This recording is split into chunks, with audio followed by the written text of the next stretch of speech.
It's natural that you will feel nervous before presenting to your CMO or colleagues, but that anxiety will not help you radiate confidence to make people feel what it is that you're telling them.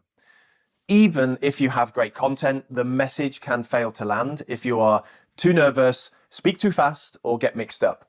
If we want the CMO to greenlight our ideas and requests, then we need to focus on how to give a strong, confident, and persuasive delivery. Stage presence, the ability to command a room, or charisma, really comes down to, can you project a calm confidence with passionate energy? Now, I want to focus on 3 things that can help you do exactly that. How you use your emotion, how you use your body, and how you use your voice. Before we start though, I want to reiterate the 3 P's of giving a great presentation.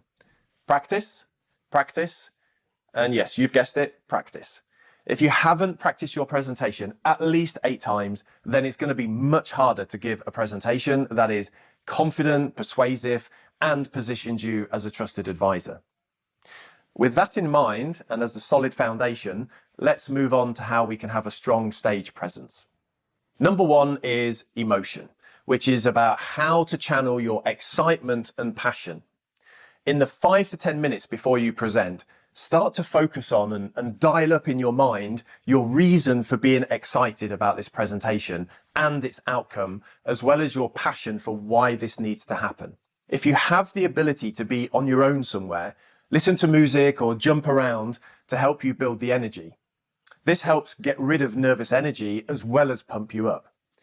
You want to be at a 12 out of 10 state of mind in terms of energy. This gives you an amazing state of mind that is confident, calm, and yet passionate, which the audience will pick up on. Next is your body language. You want to be looking relaxed and stable, feet apart, shoulders up, chin up, open hands, no arms crossed, no hands behind our back. You want to reach out with your hand gestures to make the distance between you and your audience seem smaller, to make a connection. Finally, smile when you're talking really goes a long way to communicating passion and excitement and confidence. What about our voices? Well, don't speak too fast. Speaking fast is a sign of nerves. So slow down, take your time, and speak clearly. If you feel like you're speeding up, which is a common thing with nerves, force yourself to slow down by stopping at the end of a section and asking questions, or to make sure everyone understands what you just said. Breather slides are great for this. Finally, don't speak quietly. Remember to raise your voice 20% more than your normal level. This small change will make it more confident and clearer, and should also eliminate filler words. To wrap up, if you want to project confidence and persuade your audience, then you need more than great content. You need a calm voice, open body language, and real feeling. Practice a lot. This way, you'll speak clearly, look confident, and connect with people, making your ideas shine. Picture this. You have just finished giving your presentation. It went well.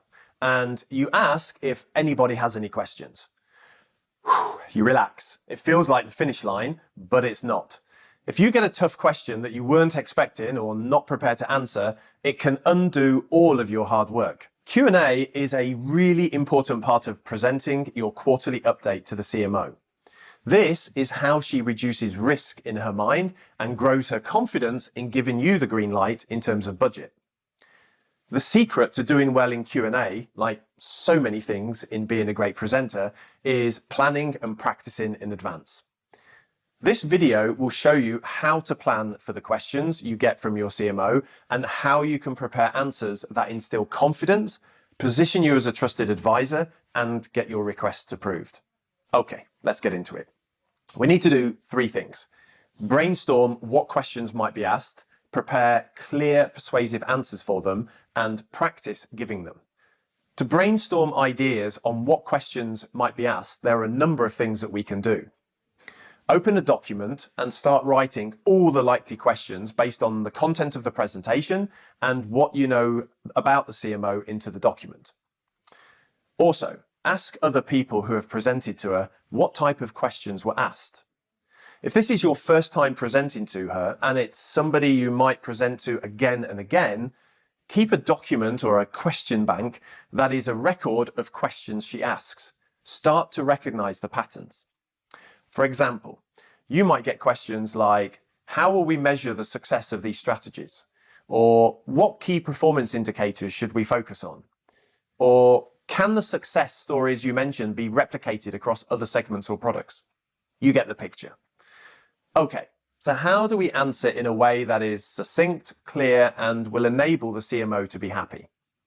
Begin each answer with a short summary sentence that directly addresses the question. This helps ensure clarity and sets the tone for the details that follow. It usually helps to repeat the question as well. Next, we want to use the what, why, and how structure. What? Briefly describe what your strategy or solution is. Why? Explain why it's important or beneficial, focusing on the value it adds or the problem it solves. How? Give a brief overview of how it will be implemented or how it addresses the CMO's concern. Okay, so let's use an example question we might get asked from our CMO. Something like, how will we measure the success of these strategies? Our answer could sound like, we'll use specific KPIs such as conversion rates and customer engagement levels to gauge success. By aligning these metrics with our overall revenue goals, we'll ensure a focused approach. For instance, increased social media engagement with customer testimonial campaigns will directly correlate with higher conversion rates.